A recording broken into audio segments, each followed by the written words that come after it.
6 సంవత్సరాల నిరీక్షణ ఇన్నాళ్లు కన్న కలలు నిజమయ్యేసరికి విద్యార్థుల కళ్ళల్లో ఈరోజు ఆనందం చూస్తున్నాం.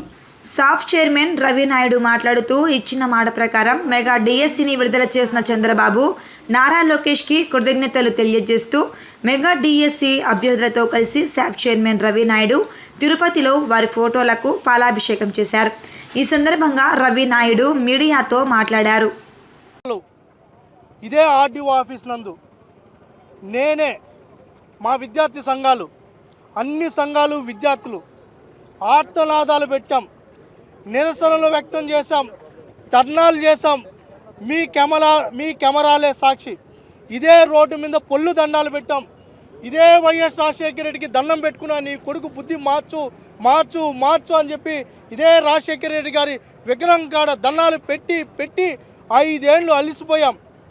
ఆ రోజు చంద్రబాబు నాయుడు గారు ఒక మాట ఇచ్చారు, నేను అధికారంలోకి వస్తానే, కూటమి అధికారంలోకి వస్తానే మొట్టమొదటి సంతకం మెగా డిఎస్సి మీద పెడతాను, అది కూడా 5,000 6,000 పోస్టులు కాదు 15,000 పోస్టుల పైన భర్తీ చేపడతాను, మళ్ళీ భర్తీలు చేపడతామని చెప్పి ఆ రోజు మాట ఇచ్చారు. ఇచ్చిన మాట ప్రకారం గౌరవ ముఖ్యమంత్రి నారా చంద్రబాబు నాయుడు గారు బాధ్యతలు తీసుకున్న రోజే మెగా డిఎస్సిపై సంతకం పెట్టారు. కొన్ని లక్షల మంది విద్యార్థుల జీవితాల్లో ఆశలు చిగురించే విధంగా ఆ సంతకం మారింది. ఆ రోజు అభ్యర్థులందరూ ఆనందం వ్యక్తం చేశారు.